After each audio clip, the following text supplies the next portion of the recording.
That Rams game could not have gone any worse. Broncos, you did it. I don't know how, but you did it. And, yeah. A.J. Brown, what a freaking catch. Yeah, here we go. Play of the day. Firing for the end zone and a one-handed attempt. Oh, my goodness. A.J. Brown with an amazing touchdown. Went up and scooped it. I thought he was going to throw the flat right here to Zacchaeus, and look at that hands, attack the ball in the air, just the right hand, bring it back into the body, snatch it out of the air. Man, blocked by Bowles, he's got him deep, and what a catch at the 10, Jerry Jeudy.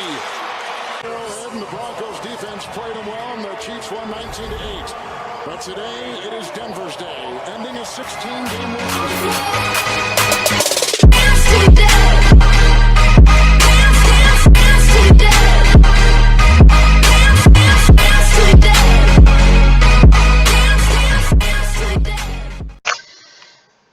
And with that, what is going on, guys? Welcome back to the Fun of course. Please like and subscribe. Hope you guys enjoyed the week NFL Sunday recap. Obviously, Halloween's tomorrow, and a lot of injuries occurred in this Sunday. I'm not the biggest fan of what happened, obviously, with my Rams. We'll get to that later, though. And obviously, just gonna go through the injury list, though. Nothing crazy for the Commanders or the Titans. I will say, though, that Ryan Tannehill will not be starting on Thursday night for the Titans in Pittsburgh. That's all I'll say. Wait for more for the highlights, obviously. Baker Mayfield knee is questionable for Week 9, of course, in Houston. After that, though, I mean, the Niners really don't have anything crazy. I mean, the two other backups on IR. I mean, so Sammy Womack might start. We'll have to wait and see there. Of course, they're playing they're on a bye. So, yeah, they'll have some more. I think they're playing the Jags in Week 10. I think they're home. No, they're away. What is it called? Brian Moan is expected to return. That's big for them. Of course, he had an ACL tear. You think he's back? I don't know, something like that for them. Of course, they got to play who the heck are they playing? Seahawks. Ravens in Baltimore. That's a huge game. Kenny Pickett ribs. Of course, he's on Thursday night. He's questionable to play. Obviously, Anthony McFarland will be back. He'll probably get a couple carries. Of course, the Eagles have a big game at home on America's Game of the Week. Jalen Carter is questionable for that one again. He injured his back in Washington. Tyrod Taylor, of course, was in the hospital with a rib injury, but Daniel Jones is expected to be back. Darren Waller, it's not great. Hamstring. And then Aaron Rodgers is expected to be back in Las Vegas as well. Juwan Bentley has questionable, of course, with again playing at home versus the Commanders. See what happens there. Dean Lowry, of course, playing. Dean Lowry, Chris, Reed, Jalen Naylor, all are questionable to play on in Atlanta. Keep going up. Nothing crazy here for the Dolphins. Matt Stafford did injure his thumb for the Rams, so yeah, that really sucks. Maybe he'll play. Just sign Carson Wentz in case, I guess. Jacoby Grant also injured his shoulder. Of course, they're going to Lambeau this week or next week, whatever you want to call that. Jalen Gunn is expected to return Week 9 too. Chargers go to MetLife for Monday Night Football. Again, tailbone for Willie Gay Jr. Of course, they lost Nick Bull, and that would really suck if they lost him too. Of course, they're going to Germany as well for that one. Frankfurt. Keep going up. I mean, nothing else happened for these teams. I mean, some offensive line and crap, but yeah, nothing crazy. Packers, same type of thing. I'm not saying Brown is questionable again for Monday night, so I mean, yeah, give for that, whatever. And then keep going up. I mean, nothing, blah, blah, blah, blah, blah. Oh, yeah, Darius Smith is undisclosed. So he's questionable for Week 9 they are playing the Cardinals. I think that might be Kyler Murray's return game. We'll have to wait and see. Tremaine Edmonds' knee injury is questionable for Week 9. Keep going up. Some big part. Obviously, Marquise Haynes and J.C. Horner expect to return. That would be huge for the Panthers. Nothing much there. And obviously, Drake London did injure his groin. And Kyler Murray, again, is expected to return Week 10, I guess. So I guess he's not going to play next week. Honestly, that's a good thing because that Cleveland defense is really good. Now going up to what happened again today. But either way, Ryan Tannehill again will not play. We won't start. That's all I'll say. Debo, he might be ready after the bye, of course, for them. Obviously, Trent Williams, same type of thing. Phil Haynes is questionable. Minka Fitzpatrick out Week 10 with that hamstring injury he suffered late in that game. So he will not be playing the Titans. What else? Some big injuries, of course, with these guys. Daniel Jones is expected to return. For the Giants game against the Raiders. Nothing much here for these guys. Kendrick Bourne tore his ACL. Kirk Cousins, of course, tore his Achilles. If you didn't know, those are two really bad injuries. Vikings might go into a tank. I really don't know for sure. Xavier Howard injured his groin, and Javon Holland got a concussion in that win. Of course, they will see what that thing can do, of course, playing in Frankfurt. What is it called? Zay Jones, yeah, same type of thing. He injured his knee. Same thing with Tyson Campbell and Andre Cisco. Again, they have some time to recover. Nothing much here for the Colts. Yeah, I mean, Kyle Granson got an injury. Maybe they play in Carolina. We'll have to wait and see. It's good that game's later, though. Deshaun Watson's questionable for Week 9 against Cardinals. I'd be surprised if he played. The Bears are going to New Orleans. I don't know if somebody's going to play. Like Justin Fields and Jaquan Brisker. I'd be surprised if Jaquan Brisker played because that was a nasty illness. Who knows? He could be back. But outside of that, I mean, like, nothing crazy for the rest of the teams. I mean, it was just those ACLs. Oh, shoot, Gray Jarrett also tore his ACL. I forgot about that one. Yeah, that really sucks. You don't really have a guy who can actually stop the run now. But that's all I got for the Falcons, guys, and that's all I got for the Week 8 post-NFL Sunday injury report. I mean, I don't hope you guys enjoyed that, but I hope you guys got some valuable info out of that. And that's all I got there. Let's get right into the first game. Here we go, Patriots and Dolphins. Roll it from Miami. From Hard Rock Stadium in Miami Gardens, we welcome you to the NFL on CBS today. The curtain low on 3rd and 15 over the middle. That pass is picked, intercepted. It's Kyle Duggar. Jones a chance to throw the football. Jones on 3rd and 4 over the middle. It's caught. Kendrick Boyd, and he strolls in. Touchdown. Improve themselves. This direction. Tua slinging it to the end zone. It's caught.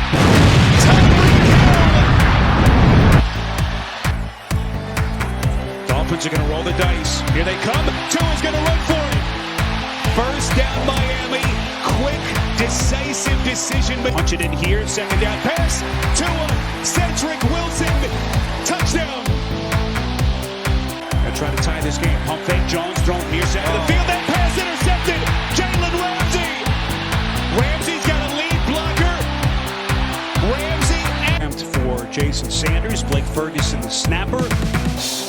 As well as you can hope defensively, but some of those big chunk plays that came back to bite. The football is loose. Who's got it? New England. Christian Wilkins had 4.5 sacks last year, a career high. He has matched that number here. First down, goal to go for Miami. As this offense had complete command, Mostert waltzes in. Ball from the 3. Jones near side. It's caught. Juju Smith-Schuster. Line to a fakes over the middle, wide open. Waddle's gonna waltz in. Made the ardent Miami supporters hopeful that Shula's gonna hold on to that record. Mac Jones fires the center of the field, and it is broken up. And the Dolphins, let's go bounce back with another home win there. What are they now? 3-0 or 4-0 at home? There's something like that. They've scored over 30 points, and I think every game at home this year, something like that. 31-17, though, they took care of the Patriots. Of course, the Patriots did, I think, make it a one-score game at one point. Yeah, they did. And yeah, then the Dolphins just kind of like, they took care of business. Obviously, though, Jalen Waddle with that go-ahead touchdown late was a big difference. Of course, they got a huge game in Frankfurt next Sunday, though. Patriots, on the other hand, I mean, they're playing the Commanders. They should have won that. We'll have to wait and see. Mac Jones wasn't at all really, like, pushing the ball on field at all, but he was actually kind of efficient. Not great, though. Of course, that interception, Jalen Ramsey was a killer, and he also was pretty good in the red zone, though. Mac Jones, again, didn't push the ball on field at all, really, again. They didn't have much explosion in that offense at all. Of course, the running game wasn't very good. It was just a kind of a typical Patriots game, but I will say this, though. They did actually play somewhat decent in the red zone, at least for like what the Dolphins when they turned over the football. Meanwhile, for Kendrick Bourne, of course, he tore his ACL. He's really been their only good receiver this year, and like that's not even saying that much. I mean, he was on pace for like 800 something yards. But I'm not gonna diss him because he did just tear his ACL. Hope he can recover, Kendrick, and come out next year really healthy. Like that again, that's terrible. Outside of that though, I mean, tight ends were okay, but like outside of that, like no one did anything. Demario Douglas got absolutely killed. Devontae Parker can't get open, and Juju outside of the touchdown. I mean, like, come on, guys. Defensively, though, Kyle Duggar had 6 tackles, 2 sack, and an interception. Really, one guy looked like he was giving a crap for most of the game. The linebackers were making a good amount of tackles. The corners were getting beat, and the coverage was pretty bad. Of course, Susan Barmore did have a sack, but outside of some of the penetration they got, the cornerback coverage was definitely suspect, to be honest. A lot of miscommunications. Shout out, Ronald did his field goal, though. Dolphins, Tua, again, he did have 2 turnovers, but again, the pick at the beginning was kind of ugly. But after that, I mean, the tumble wasn't that crazy. Yeah, 67 completion percentage, 324, 3 touchdowns. So not really much to say after that, though. Running game wasn't at all really a part of their game plan, and you could definitely see it throughout of it. But it served its purpose. Defensive, receiving wise, obviously, Tyreek Hill caught that bomb, 8 for 112 and a touchdown. He's now over 1,000 yards, only the 4th receiver ever, first in the Super Bowl era with 1,000 yards through 8 games. Again, through an NFL season. Jalen Waddle 7 for 121 and a touchdown. I do think Tyreek Hill will break the receiving record and hit 2,000 yards because. Well, wait, will he though? I don't know if he'll hit 2,000 yards. I do think he'll break the receiving yard record. I mean, something like that, guys. Like, it'll happen. But Jalen Waddle, obviously, 7 for 121 and a touchdown. He was really good, of course. That busted 31 yards, something like that touchdown. And also, Cedric Wilson Jr. caught a touchdown. The other guys as well, so having Med Heck up on that stage. Chase Claypool finally got in some action with his Dolphins team. And I think Jeremy Smith was their 3rd leading receiver. Not great there. Defensively, though, Jalen Phillips had a big sack, also 7 tackles. Christian Wilson's also had a sack. Bradley Chubb also had a sack. So their best defensive linemen all making plays again. Edge rushers too. Jalen Ramsey got into it with that pick. Should lock down in coverage. Outside of that, though, I mean, like, yeah, the guys made tackles. They didn't actually have to do that much, and they dominated up front. Yeah. And Jason Sanders also had his field goal. Stats-wise, I mean, the Dolphins thoroughly outgained them. They had somehow even more rushing yards, even though they didn't run it at all. They had the ball longer 1-2 turn ratio, kind of really the only thing that kept this game close because their offensive line was a little better, but obviously, really just the defensive line. 3rd down efficiency by both teams was kind of crap, but yeah. The Dolphins are obviously the better team in this one, guys. All right, for the Patriots, they said 4+ first downs per drive in the first quarter. I don't even think they had anything close to that. I mean, they had a decent first drive. It wasn't even that great. 31, 7+ minutes possession. No, Ronald Stevenson, not even close to 200 total yards. Mac Jones did actually have a meh game, but it wasn't, like, good by any means. Yeah, offensively, I gotta give them, like, 4 minuses. I mean, they did do a couple nice things, but, like, that was just basically back to what it was before last week, guys. Like, it was not good. Defensively, play a super soft zone show. So here's what I expected them to do. Not to give any big plays. They only give like 1 or 2. So that again, kind of the opposite there. But Jack Jones and Jonathan Jones were actually kind of nasty against Jalen Waddle for the game. Actually, Tyreek Hill kind of burned them the whole way. Drew Peppers was bracketing sometimes, not always though. And yeah, they did have their edge rushers play a lot of contain, and that did suffer a lot when it comes to the pressure they got. They did get penetration up the middle though, so I guess that was good. Defensively, I saw some stuff. They blew a lot of coverages, guys. You just can't have that when they're trying to beat the Dolphins. 3 minuses. Now let's look at the Dolphins. And for the Dolphins defense, I said 5+ 40-yard plays. They had like 3 or 4, nothing crazy. Tua taking a couple of shots. He had like 2 or 3. They did score 30+, and Jalen Waddle did have a 30-yard yak touchdown. So, look that in mind. I mean, it was more the Patriots defense just kind of blowing some stuff, but I'm going to be honest, they had a pretty good game. I'll give them 4 pluses. Yeah, good business as usual. Defensively, Jalen Phillips, 4+ pressures in a 3rd quarter. He had 2. Well, I mean, 1 was good, but the other one was kind of messy. Bradley Chubb did have a sack, now 1.5, though. Xavier Howard was not that great at all. Jalen, he played well. Again, he did give a couple catches, but, I mean, nothing crazy. Dolphins defensively, I mean, they kind of just sat back and did their thing again, kind of like not last week, the week before that, against who they play, the Panthers. So, yeah, I'll give them 2 pluses. The Dolphins defense was okay. Yeah, that's all I got there, guys. Hope you guys enjoyed that part. Now let's get into the ugliest game of the week, but somehow still really entertaining. Yeah, the Jets and Giants, guys. This was a freaking tank bowl if there ever was one. But the Jets, they got a winning record, so I guess it isn't. Go Giants, baby. We own this city. We own this town. We own this state. We own that state. Bragging rights on the line. Shot. Thibodeau coming with pressure, and he's got him. Ball comes out. Jahan Ward scoops it up, and Ward is tackled at the 18. It's raining. Not too windy here, though, as Graham Gano comes out to attempt a 31-yard field goal, and that kick is good. And for Gano on 1st down over the middle. And that one is caught by Brees Hall with a flag down. Hall blockers in front, still going. Brees Hall will take it. Now will it stand? 28. That penalty decline. It's on the play. Touchdown. Expect to see that often. 47 yards for Graham Gano, and it's no good. Pulled up off the practice squad yesterday, so the 3rd different center, and right away, the Jets cough it up, and the Giants fall on it. 2nd and 4, right back to Barkley, right up the middle, and he's got a 1st down. Saquon breaks free at the 40, and caught from behind at the 35. DeVito keeps it himself, and he scores! Wilson has time. Here comes Thibodeau again. He's got him! 3rd sack today! For a touchdown. Gano's kick is no good! He's got a man! 1st down! Jets have to hurry though! Overtime. Kick on the way, and it is good! Wilson taking a deep shot down the field, and it's incomplete. With a flag! Adoree Jackson all over Malik Taylor for the win.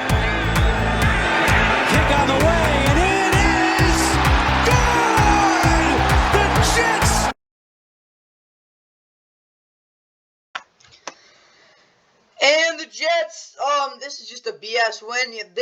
They win 13-10 against the Giants. That was a bad voice crack. And yeah, of course the Giants fall to 2-6. And yeah, this is kind of if you wanted to say this was what you expect. And I'm gonna be honest, I kind of not really did. It's kind of simple. There were more punts than points in this game, and the Giants had -9 passing yards. Yeah, kind of told you what type of game it was. But Zach Wilson wasn't that good. He missed a lot of throws, but he didn't make a terrible enough throw to throw an interception. So, I mean, that's okay. He did throw for 240 yards, so a lot of that was on the last drive. The running game was terrible. I mean, Breece Hall, you just about as bad as you could get. At least on the ground. But Dalvin Cook did have 2 cut rushes, then probably got taken out of the game to get traded. Breece Hall, of course, with a 50-yard touchdown, really the only sign of offense until that last drive for the Jets. Of course, they scored. Field goal, 24 seconds left. Garrett Wilson was good on the last drive. The rest of the game kind of frustrating, but he did have a couple catches. 7 for 100 to be honest. Allen Lazard 2 for 45, of course, did drop a couple plays, but whatever. He was fine. Defensively, I mean, the Giants didn't throw the ball. They literally just had to stand there and make them, what is it called? Yeah, kind of just stop the run. That's the whole game plan. Of course, their run defense the run defense actually weren't that good. They actually just tackling wasn't that good. I mean, Quincy Williams probably going to get first team All-Pro so far this season. He's been the best linebacker in the league. C.J. Mosley has also been pretty good. 7 tackles, a half sack as well. I go back to the corners, though, because they got literally no action. They got a lot of pressure. They dominated up front, as expected. Greg Zerlin did hit 2 field goals as well. Giants-wise, I already told you, they had -9 passing yards. Saquon, 36 carries. He had 39 freaking touches.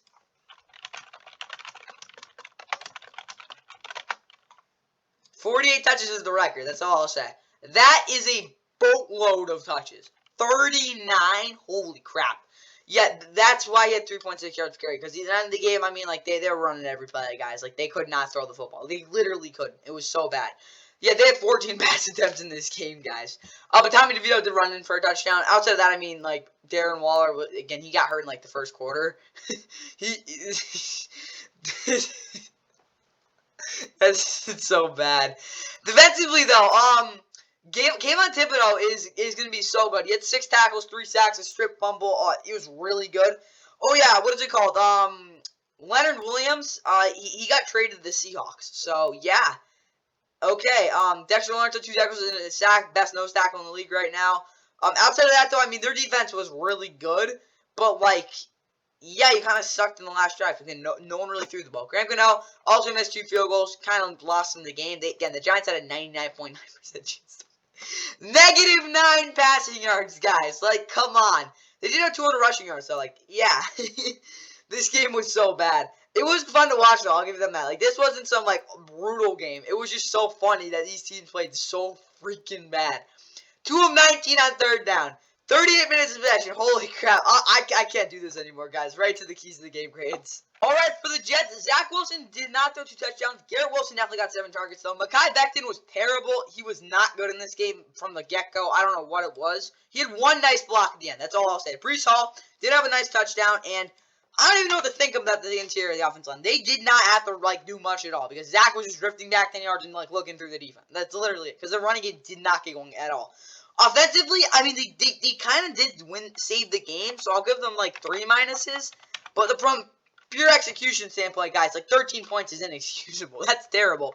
But you did save yourselves the game. Defensively, though, they didn't have to really do anything. So, I don't know what to say. They didn't hold take one in 0-point line for Gary either. It wasn't even that good of a performance, to be honest. They just had to stop the run. It was very simple. So, I'll give them 2 pluses, because, again, they only get 10 points. But, guys, that was not that great of a game. Now, let's hear the Giants. Personally, I would have let Danny DeVito throw the ball, but Jalen Hyatt, I mean, he didn't really get a chance. Darren Waller got hurt, and Saquon did average more than a yard per carry. So, again, the running game was somewhat competent, but, guys, you can't be saying, that's, what you're going to give every week, actually. So, offensively, I got to give them, 6 minuses. -9 passing yards in any week is terrible. Even if you lose your quarterback, that's really bad. Defensively, though, Zach Wilson did get sacked a lot. So, I'm going to be honest, defensively, they did what they were supposed to. Honestly, the only good part of this game was this Giants defense. Yeah, they did fall on the last drive, but I'm not even going to be honest, because this defense has been really good the past 3 weeks, and no one expected that. Now, let's get to a game that was a lot more, that was a lot more surprising than this. It was Mayo Man time. Yeah, Will Levis lit the Falcons up. It's the NFL on CBS, and it's Throwback Weekend. Homecoming for the Oilers and Warriors. Right now with Willis, Spears, and Derrick Henry. Oh, a miscue on the snap. Willis trying to fall on it, and I think the Falcons pried it loose. They did. The NFL, and they come up when they have to there. It's a 29-yard attempt for Koo. See championship game. Levis off the fake, looking for Hopkins. He's got it. Touchdown, Tennessee. Ball is stripped loose. Simmons. Still on the ground. They're wrestling for it. Waiting for the officials to signal. Titans come up. Second down, back to Will Levis. Caught by Hopkins on the run, and he spins into the end zone. Second connection, Levis to D-Hop. Just 68 yards of total offense so far for Atlanta. And Ritter with a nice run. First down. Got the distance and the accuracy. He's in there making field goals. Second down and 10. Levis, big pump. Hopkins behind the defender, and he's got it on the run. Third touchdown. He'll toss it downfield. It's caught by Hodge. Breaking a tackle. And he's into Titan territory. Cuts it back in. Wrecking it. Pitch. Robinson gets the corner, and he's in. Touchdown Falcons from 13 yards out. Second and 10. Spears finds a seam. Finds first down yardage and more. Across midfield and hurdling. Levis towards the end zone. Got a man. Touchdown. Wow. Looking right. Throwing that way. Back corner of the end zone. Does he hang on? Yes, he does. Touchdown, Scotty Miller. They do not. Heineke gets the snap, and it's dropped. Wow. Van Jefferson couldn't hold on. He had the first down if he hauled it in. And the Titans, I wouldn't say shock the world, but they win in a very untightened fashion, I guess. They knock off the Falcons 28-23. It was really 28-16, but the Falcons did score in garbage time. Yeah, the Falcons fall to 4-4. They got the Vikings next week in the game. They should absolutely win and go back to 5-4 and continue to play very inconsistent football. Meanwhile, the Titans getting snap their 2-game losing streak. Probably gonna win next week too. On Thursday night against the Steelers. We'll get to the story on the Titans later, obviously, but they got a big game on Thursday. That's all I'll say. But for these Falcons, Taylor Heineke looked I don't know really how to say. Like, he was good climbing the pocket, making the throws downfield, but he did miss some other throws, especially the underneath ones. Again, really crucial drop, but you can definitely see this offense look a ton better with him in the offense. Desmond Ridder wasn't particularly terrible, but he missed a couple of bombs that he could have had for touchdowns. And again, also, like, guys, this offense sucks with him on the field. Like, that's just be the honest answer. The running game, they haven't really run the ball, like, particularly, like, Falcon-like. In some sense, all this type of stuff since really week 2. Like, they haven't actually ran the ball that well since, again, week 2. So, yeah, Brandon Robinson had a 13-yard touchdown run. Tyler Algier continues to, like, just kind of, like, fizzle out every single week. And Cordell Patterson at least got some touches. Kadarius Hodge being your leading receiver isn't good. Of course, he had that monster catch and run play. Drake London, 555, of course, injured his groin. That doesn't help the passing game. Kyle Pitts, obviously, 3 for 35 as well. Was Van Jefferson, obviously, that brutal drop, and Scotty Miller caught the only offensive passing touchdown of the game. Defensively, though, they were terrible. Like, there's nothing around it. Like, you can't give up that many yards to a freaking rookie quarterback. The coverage over the middle by the linebackers was way undisciplined. Their run defense, again, was I'll say this: the run fits were very sound, and the linebackers did a really good job of controlling those gaps and making it hard for Derrick Henry to cut left or right. Because if he cut left, he would have got tackled by the defensive lineman, and obviously if they cut right, right into the linebacker. But they could have done a little bit better job tackling. Their pressure wasn't particularly great, and of course they lost Grady Jarrett for the year, so a guy like David Onyemata is gonna have to play better. And as well, I mean, the corners got absolutely baked, guys. Jesse Bates should have done a better job on some of those looks. Like, you know Will Levis has that type of arm. Like, come on, guys. And obviously, though, like, the corners were just terrible in this football game. All of them. Young Okuda did 3 field goals, though. And for the Titans, I mean, like, Will Levis, he didn't start the game, but when he came in, holy crap. I knew he had a cannon, but Jesus. Did not expect that. He was very good in the pocket, too, like reading the field and feeling that pressure. Because, again, his awareness coming into college was basically none. And he was able to actually feel the pocket really well and throw the ball away when he needed to. Again, wasn't his best. I think he can play even better than that. But 4 touchdowns in your debut is something else. Derrick Henry, 20 for 2 for 101 was a solid game. Obviously, Tyjae Spears had one nice catch on a run there. And Nick Westbrook for a 33-yard touchdown. DeAndre Hopkins, though, big play, man. 3 touchdowns on 4 catches for 128 yards. Don't tell me he can't get deep. He did in this game. Defensively, they were really good overall. I mean, they got a ton of pressure. They've really made it hard on that Falcons offensive line to move guys, especially setting the edge. I'll say this, though. The corners were really good at downfield. Outside of the tackling by the linebackers, there's really nothing to complain about by this defense. They had a really good game, but again, outside of some of the tackling, they had a couple coverage breakdowns, nothing crazy. Terrell Edmonds actually did a really good job playing over the top, and Monty Hooker did a really good job running the defense.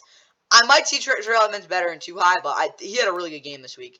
Stats, though, again, team stats overall. Again, the Titans did have more yards, but it wasn't by anything crazy. Again, both teams had similar amounts here.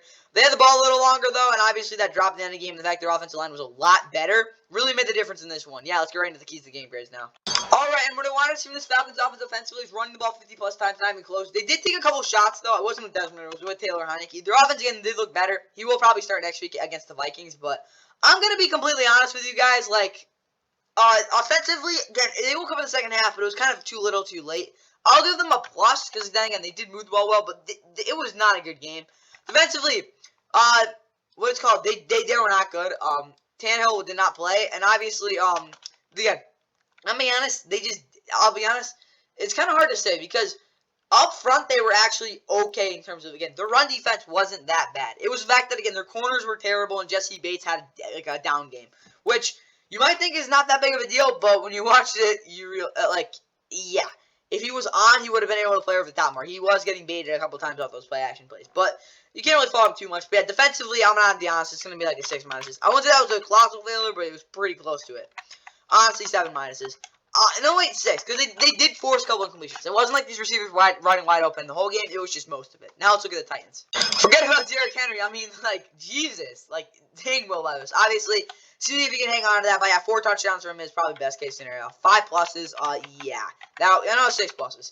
Not 7, 6. Defensively, your secondary is not screwed because you saw Terrell Edmonds did a good job over the top, and obviously, Monty Hooker woke up. So, yeah, good defensive performance. Again, they weren't great, again, on some of those, when they needed to make the big tackles, but outside of that, they were fine. I'll give them, I'll give them 2 pluses. They had a decent game. Now let's look at the Saints and Colts. Dang, was this an offensive, I won't say explosion, but it wasn't even sloppy. I won't say it was even weird. This is just kind of a typical, 2023 NFL game. Let's go, Saints and Colts. And the Indianapolis Colts are taking the field, Lucas Oil Stadium in Indianapolis, as they get ready to match up. On a 10, Downs out of the backfield in motion, but it's Taylor again with the cutback. Taylor, a stiff arm. Taylor on his way inside the 20 and down in the red zone at the running back. Minshew keeps the sprint out to Pittman and into the end zone. A Michael Pittman touchdown. Saints in the red zone. It's been a struggle all year. Carr, short. Kamara inside the 10, inside the 5, lunging for the touchdown. Gay with 1 gets the snap and the kick through the hole among NFL players and tackles. As Carr's in trouble, the ball's knocked out, loose on the turf, bouncing around at the 31-yard line. Who's got it? Angels running in. No signal yet. They'll pick through it. Conversation. Touchdown. It was Hill in at quarterback. Another designed run for Hill. Cuts it to the right side. Hill with speed to the pylon for a Saints touchdown. Carr to throw. Wants to go deep. He's got Shaheed out there. He's got it. And Shaheed in for the touchdown. 58 yards. 42-yard try for Matt Gay. Gets the Colts pushing on 2nd and 6. Off the play fake. Pressure comes. Minshew gets away. Heaves it towards the end zone, and it's intercepted. Picked off by Paulson Adebo. And it down to 10. Fakes the screen. The give to Kamara up the middle. Kamara all the way in for a Saints touchdown. In their own place, they got to stick to it. Hill at quarterback now. Taysom Hill wants to go deep. Double coverage out there for Shaheed. Lunging for it. Does he have the catcher? Hill Running behind Saunders, twisting for the touchdown. Minshew flushed again. Stops, wants to throw, looking for the end zone in the corner, and he's got it! Drew Ogletree! They got to finish the game. 3rd and 13, they'll bring pressure. Call, airing it out. Shaheed down the sideline, he's got it! Dropped it into the bucket! And Carr and Shaheed! And the kick by Groupie is good.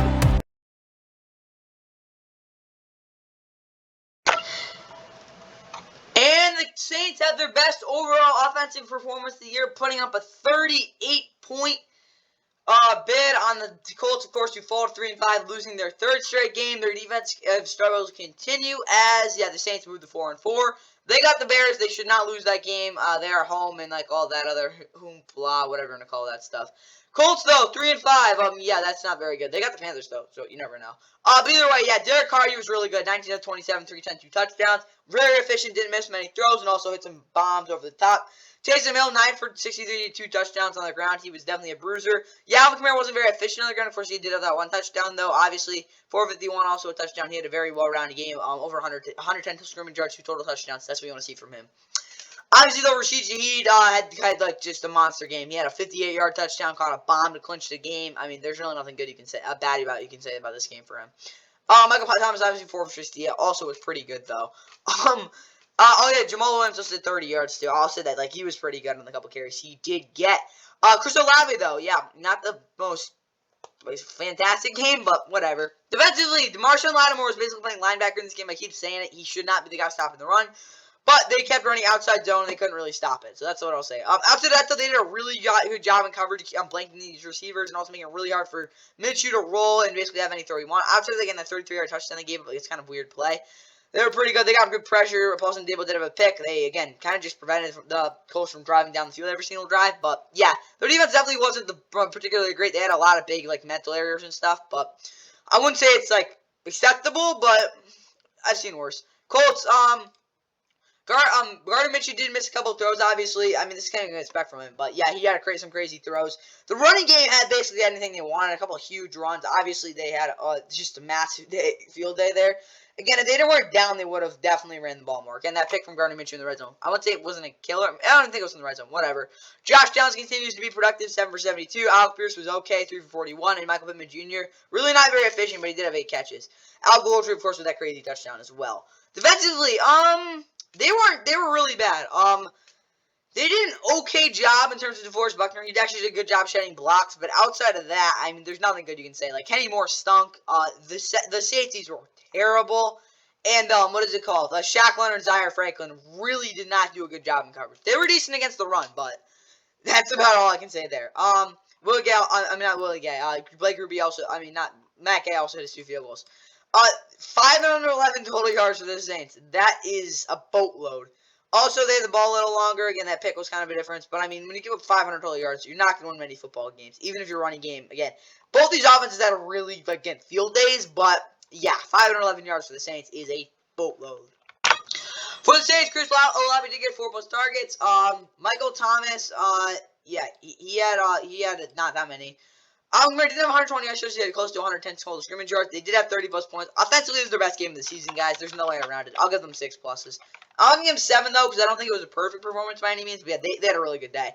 Defensively, keep Minshew in the pocket. Not really. They did get a couple sacks, though. Cam Jordan obviously did have a really good pressure rate. And Alex Taylor didn't have a pick. Defensively, though, they just kind of had to sit back. They weren't particularly good against the run. I'll be honest, they play against a better team. They're a lot worse. But I'll give them 2 minuses. Again, I didn't really like the way they played. But, again, I've seen worse games than that. Now let's look at the Colts. Alright, for this Colts offense, Minshew had 1 turnover. JT did have a lot of first downs. Josh Downs did get a lot of targets. Again, was decent. And obviously, they did, I think they gave 3, maybe, something like that.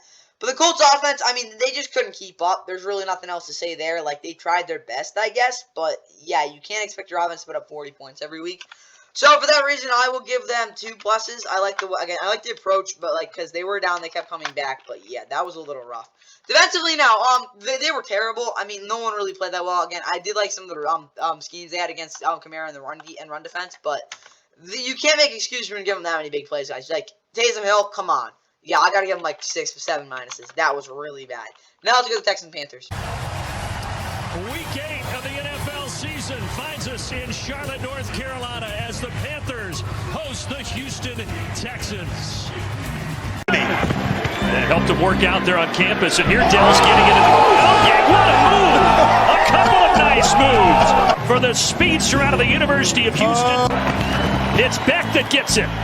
The fullback straight ahead, and he gets in. Andrew Beck, just his third carry of the year. His second down and 8. Young running for his life. Flips it downfield, and it's caught. It's Thielen again. What a grab. Covered in the backfield. Young throws for the end zone. Caught. Touchdown. Tommy Tremble, the tight end. Young fakes it to him. And he's able to connect across the 50 for the first down and then some. Jonathan Mingo. Starter for Carolina. And the kick on the way, and that one is good. And he's able to complete it. Oh, the ball comes out. And Carolina has it. First turnover of the game in the third quarter. And now he connects here from 37. It's a sneak. Did he get in? Boy, waiting for the signal. And the kick is good. And Carolina wins it 15-13. And the Panthers get their first win of the season. Finally, no more winless teams. They win on a game-winning, bizarre end of the game. Well, I mean, not really, but yeah. Texans fans, you can be salty. Yeah, you just lost the worst team in the league. 15-13 was the final score, though. In a game that, yeah, that's probably the way you'd imagine the Panthers would win this one. Texans, though, fall 3-4. Yeah, it's been an inconsistent season, but, I mean, at least they're not like 1-6 or 2-5 like the Panthers. But yeah, C.J. Stroud really did not have any answers downfield because, I'll be honest, yeah, the Panthers secondary locked up. They really stepped up in this one, which is good with, of course, J.C. Horn expected to come back for that game against the Colts. Texans, on the other hand, they got the Bucs. I mean, that should be another, again, ugly, boring game. But obviously, though, yeah, C.J. Stroud really did struggle with finding receivers downfield. Also took a couple too many sacks. And also, I mean, like, these receivers really did struggle in this one. No one really got open. Also, of course, that one Noah Brown big completion. This receiving core did absolutely nothing. Tank Dell, he did make some nasty moves on some of those screen passes, but that was about it. And Nico Collins got absolutely locked up. So maybe he isn't a number one receiver. Very inconsistent, I guess. C.J. Stroud, of course, ran for the touchdown on the QB sneak. And Andrew Beck also had a touchdown run. But the running game was just as bad as it's usually been. And, there's nothing really good you can say about this offense. They had only like 2 or 3 big plays, and yeah, the offensive line didn't have a good game. Defensively, though, Shaq Griffin was, again, basically playing linebacker. A lot of these corners at this point are kind of doing that. They got so much damn pressure, though. I mean, like, every play, Bryce Young dropping back. Sack, sack, sack.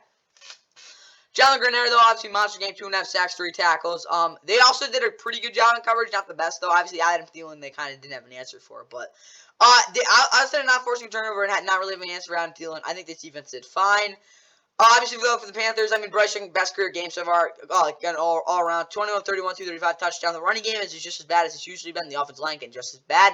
Adam Thielen made a couple huge catches. Of course, Jonathan Mingo got a couple of big catch and run plays as well. That's really the difference in this one, though. Tommy Tremble also caught a touchdown. Defensively, though, Frankie Louvu, I wouldn't call him an edge rusher, but he does have some nasty moves. 7 tackles and a sack as well. As the fact that, again, the secondary locked up, all the corners made some sort of big impact at one point in the game, as well as the fact that, again, Brian Burns had a big sack as well off the edge. Again, they did a good job with pressure. Ed Pierre also had 3 field goals. Again, time possession did, in fact, go to the Panthers, not by much, but again, both teams were just punting back and forth for a little bit part of this game as well. And, again, third down, both these teams were bad. Again, it was a close game throughout the whole way. But, again, Panthers figured out, again, letting this low-scoring affair. Again, Panthers' offensive line was terrible, but I guess Bryce Young figured it out. Yeah, that's what I got there, guys. Yo, let's get right into the keys to the game from both these teams. For the Texans, C.J. Stroud, 2 touchdowns in the first half. Nope, Robert Woods did not play. Damian Pierce had 1 nice run, and that was good. But Shaq Mason, no, he did not penetrate at all. Offensively, again, they just didn't have any explosive plays. And, like, yeah, C.J. Stroud took a lot of the checkdowns. Offensively, I got to give them, like, 4 minuses. They could have been, I don't even say that. They had some okay plays, but, yeah, they really were held in check in this game. Defensively, Jonathan Garner had, like, at least 8 QBs. They tried, and Adam Thielen still got open. They did not have a second half shutout. I mean, the defense kind of did it what you kind of expected them to. Like, prevent some yardage, but you will go a couple big plays once in a while. The secondary didn't play particularly great. I'm going to be honest, I'll probably give them, I don't know, they got a lot of pressure. I'll give them, I don't know, 2 minuses, but The offense has to do better than that, guys. Like, the play calling was just not, honestly, 5 minuses. Now let's look at the Panthers.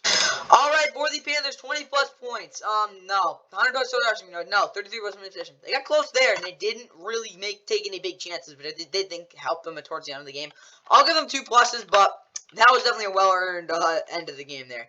Panthers defense, Dante Jackson did not get torched. He played really well. Brian Burns also very good. They didn't give up too many big plays, and obviously C.J. Henderson had his best game of the season so far. Panthers defense, I mean, they stepped up big time. Like, you kind of expected it. Like, I'm like, there's no way they're going to play that bad. So, for that reason, I'll give them, I don't know, 6 pluses. They put in a lot of yards. So, I'll go for the Panthers, guys. Now let's get into the Eagles and Commanders. Dang, did Sam Howell ball out. He definitely deserved to win this one. To Washington's starting quarterback.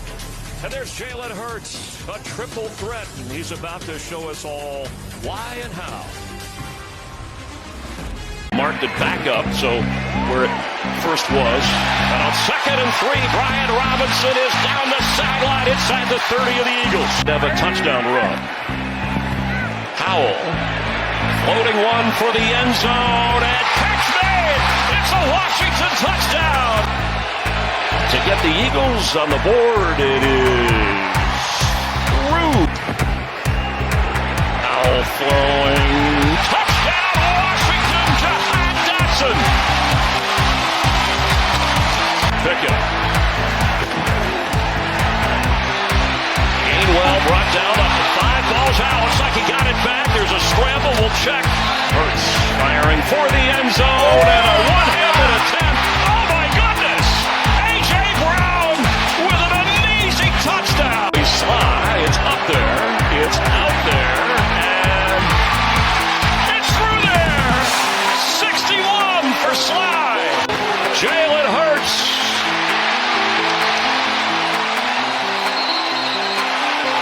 Ball's loose.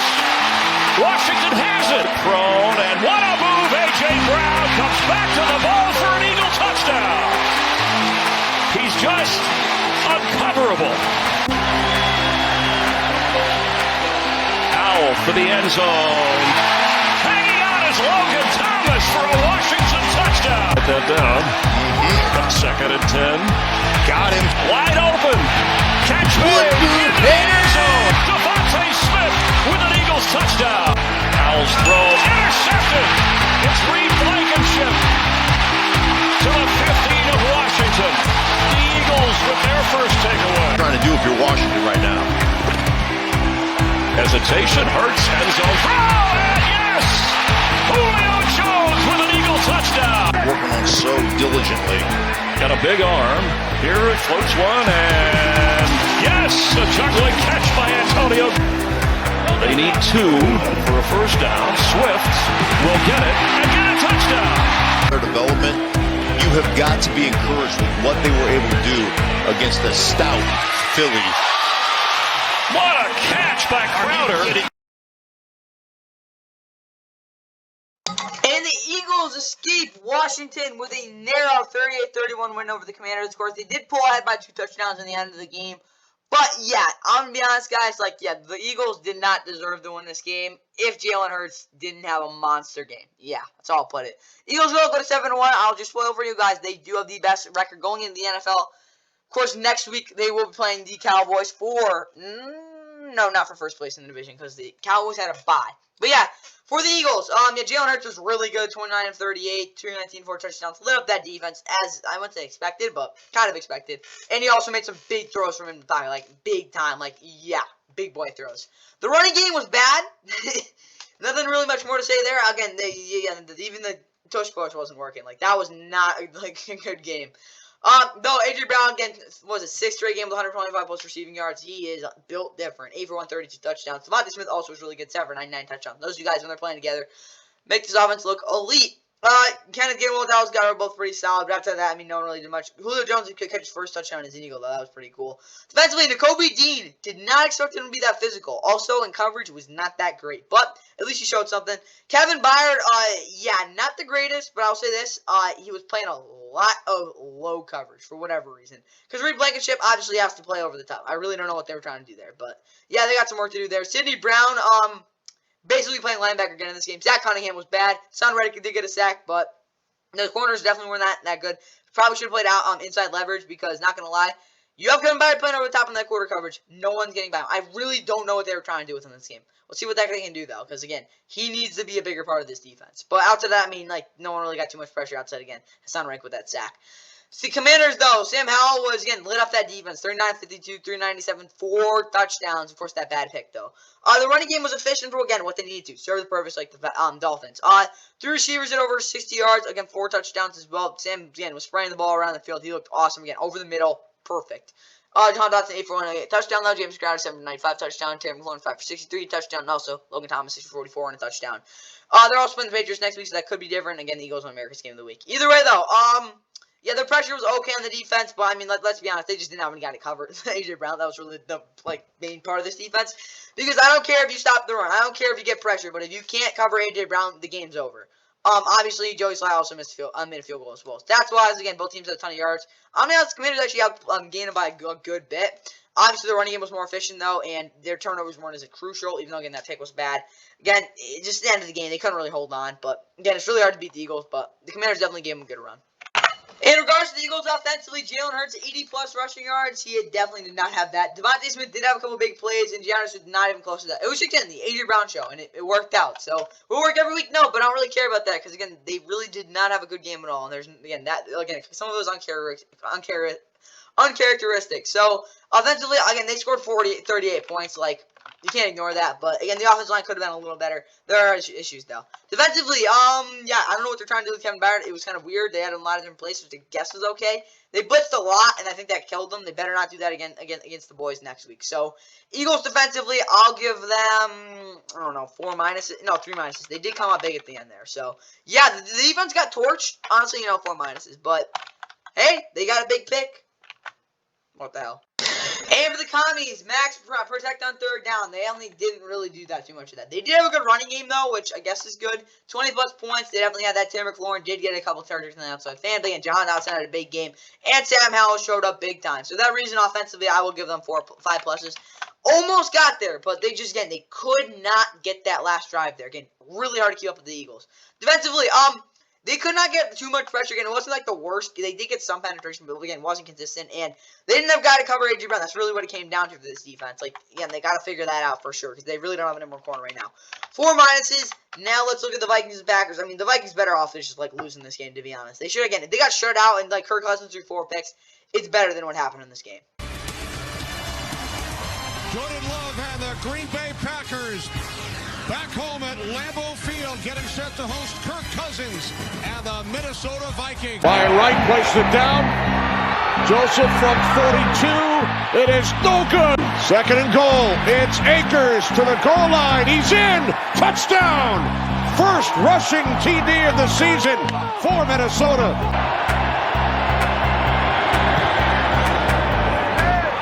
This time, Joseph. Packers drive 14 plays. They are on the... 3rd down and 9. Cousins complete. KJ Osborne.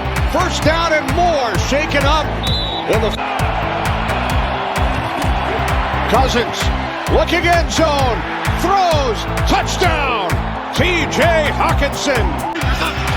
3rd down and 8. As Love airs it out. Looking for Reed. Picked off. Josh Metellus, 20. Cousins throws, caught, touchdown, Addison. Watson. Love looking, throws, end zone, touchdown, Romeo Doubs.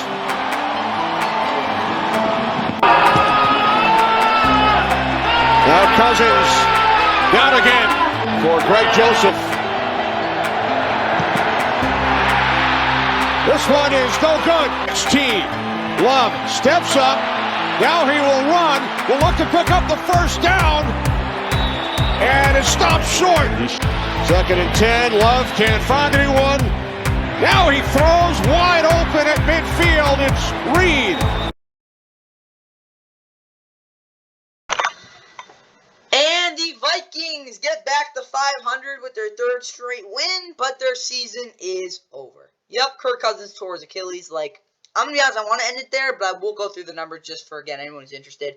The Packers fall to 2-5. They lose their 4th straight. They play the Rams next week at Lambeau again here at home. I mean, they honestly should win that game if Matt Stafford can't go. That's inexcusable if they lose, but Packers are really bad.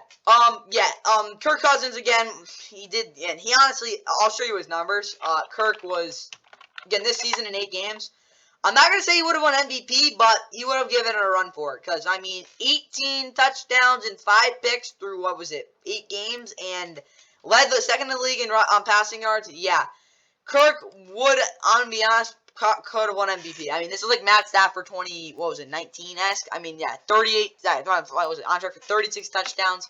More than that, like 38 touchdowns, something like that. And, of course, like 10 interceptions. But Kirk was having a monster season, but honestly, best of his career, to be honest. But obviously, unfortunately, ended short, and yeah, Jaron Hall, I don't know, Colt McCoy, Nick Mullins, someone's going to be the quarterback there. The running game was bad. Cam Akers did have a nice run, though, on that touchdown, but again, that wasn't really the focus, again, just all Kirk. KJ Osborne, T. Jackson also had very good games. Again, these are going to be the 3 centerpieces until Justin Jefferson gets back, and all the quarterback needs to do is hit those guys, because I'll be honest, KJ Osborne was really freaking good in this game. He torched a ton of players in this one. Again, corners, really good game. Defensively, Cam Bynum, I'm going to be honest, he might be the best safety in the league. Now, maybe not right now, but he's playing like it for sure. The last 2 games, he's been phenomenal. Josh Metellus was also pretty good. Harrison Smith was okay. Again, coverage was a little shaky, but whatever. The pressure was decent, and obviously Jordan Love missed a lot of throws. So, yeah, the corners played whatever, but yeah, it was definitely like just kind of like a build out. But yeah, Greg Joseph didn't miss his 2 field goals. This would have been a blowout. Jordan Love again, like I said, was really bad, as expected. Like he just doesn't hit many throws, and yeah, that's kind of what was getting. Like no receiver that could be. Jade Reese really the only guy getting open right now, and like then again, Jordan Love can't hit him. The running game was there, but it wasn't really part of the game plan. I mean, next week Matt LaFleur's gonna win. He's gonna have to run the football, and Jordan Love can't like miss throws. That's all I'll say. Defensively, yeah, it's also getting to a second read too. Defensively, Devondre Campbell was kind of back to his all-pro form. He actually did a decent job in coverage until Quay Walker had to kind of cover. Then you saw that wasn't very good. Defensively, there really wasn't anything bad they did, but then again, like they just didn't really make any plays. Again, they had 3 sacks, like good, but yeah, like nah. So yeah, they had 3 game out a lot. The ball possession was dominated by the Vikings, and yeah, the third down efficiency killed that Packers secondary. So okay there, guys. Let's get right again. Packers bounce back game again. Vikings will go to Atlanta. Let's get right into the keys to the game grades. In regards to the Vikings offense, I said Kirk Cousins 100 plus passing yards at 3rd. He did not have that, but close to it. Maybe not even, but whatever. They did build a 10-point lead, like I said, and yeah, T. Jackson got a lot of targets. Brown Neal was also really good. Offensively, it was kind of like what you expect them to do in this game. 3 pluses, solid effort. Defensively, they had a good game, but they weren't really asked to do much. So, I'm going to be honest, I'll give them, 3 pluses. The Vikings played a good game. Now let's get the Packers. And of the Packers, Jordan Love, 20 plus completions on 3rd down. No. On 1st down, no. Aaron Jones did not have 2 plus touchdowns. They did not score 10 plus points in the 4th quarter. They had a chance to, but they didn't. Offensively, they just didn't really take advantage of anything, and they were just, again, they cannot move the ball outside of the numbers on the second read with Jordan Love. It just isn't happening. It's a problem. 5 minuses, like, again, just really bad. Defensively, I don't really know what to say. Like, they just didn't really cover anyone, and, yeah, that was about it. They just kind of gave up at some point. So, I mean, the safeties were a little better with tackling. I'll give them, 4 minuses. They kind of kept them in the game at the end, but that was about it. Like, that really inspiring at all. Now, let's get to the first national game that I'm going to go through, and holy crap, this was about as bad as it could get for the Rams, and maybe just about as good as it could get for the Cowboys. It is week 8 of the NFL on Fox, and we are happy to be here in Arlington, where the Los Angeles Rams will take on the Prescott going end zone, caught for the touchdown, Ferguson. And that kick is up and good. Long field goal, 58-yard attempt for Brandon Aubrey here. This would be his season long. Kick is up, got the distance right down the middle. Stafford sees it, fires one, intercepted. It's another pick 6. Deron Bland has his 3rd of the year. Evans put it away, pressure coming, and it's blocked. Sam Williams blocked it. It's out of the end zone.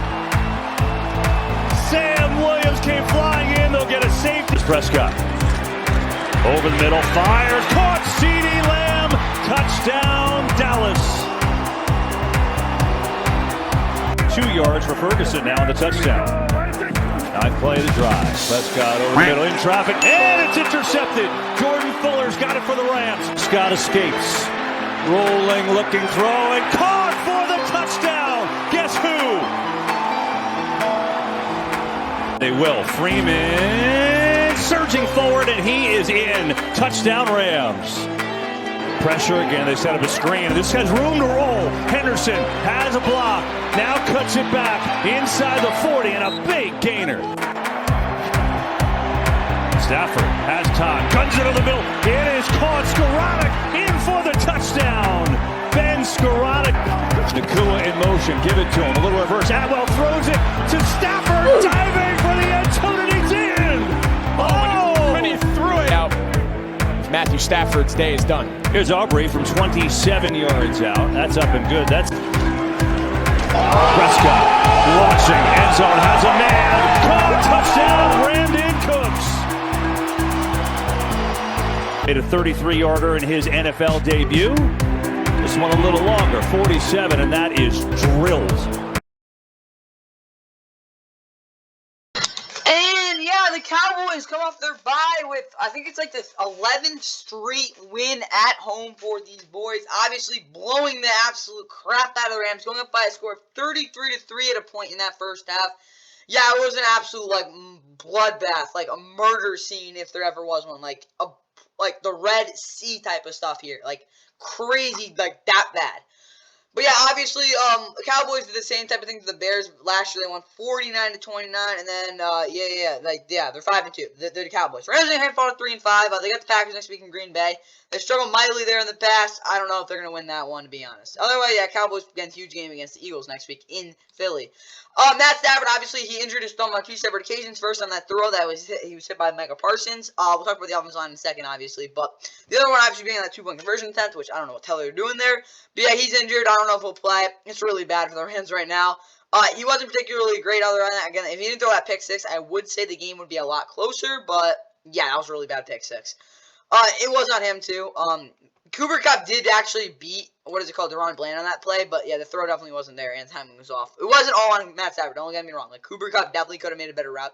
I mean, I don't even know what to say about that. Like, that was such a bad pick six, though. The running game, I mean, they kind of couldn't really run it, because, like, yeah, they were down by so much, so I can't really judge that. The offensive line, I think, did a pretty good job for, again, what you'd expect from them, but they actually didn't give up that much of pressure as you'd expect, again, from them. Brett Rippon's terrible. Like, I don't know why he's their backup. But looking at it on the receiving game, I mean, when Darrell Henderson's your leading receiver, kind of tells you what type of game it was. Tyler had a lot of drops, had a lot of targets as well. Puka Nacua, again, by far his worst game of his career. He was struggling to get open as well as just, like, again, dropping some big passes. Cooper Kupp, I don't know what's been like. Last week, I kind of expected him to actually have a down game, but this week, Jesus, this was just not it. He had a couple of drops, whatever. It was just not it. It was not it for him. See if he can bounce back next week. Tutu Atwell, 2 targets. That's inexcusable. And Ben Skoranek, of course, showed up and had that touchdown. So that's kind of cool. He's balling out. Defensively, though, this is the worst defensive performance I've seen from the Rams since, I don't even know. The only good game player probably was Aaron Donald. I will say, though, that, Darian Kendrick had 1 nice pass breakup. That's about it. Jordan Fuller, of course, with that big interception. But, yeah, there's really nothing good you can say about this Rams defense. Like, that was their worst defensive performance I've seen in a while.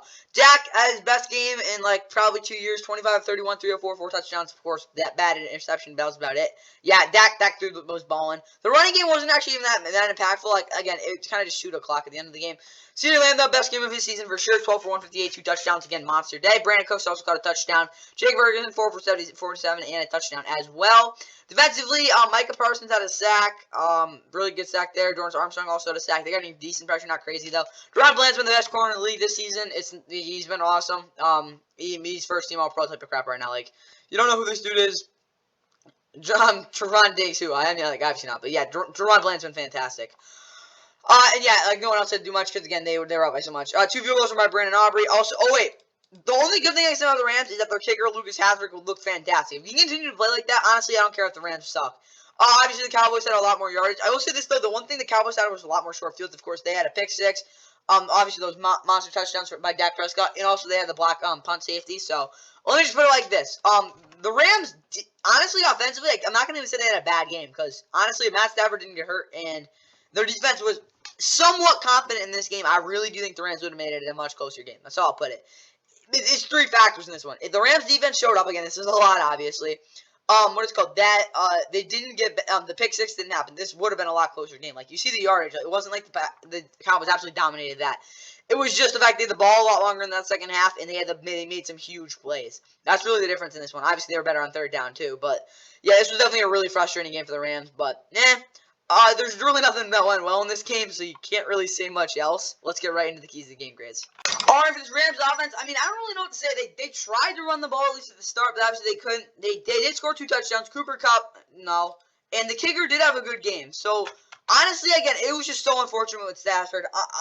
That's really bad. But I got to give him, like, 4 minuses. I'm going to be honest, though. Like, I didn't really know what to expect. Because when you're down 30, again, those big mistakes to start the game were a big part. I think, though, if Stafford doesn't throw that pick six, the Rams offense, again, they were in a roll to start that game.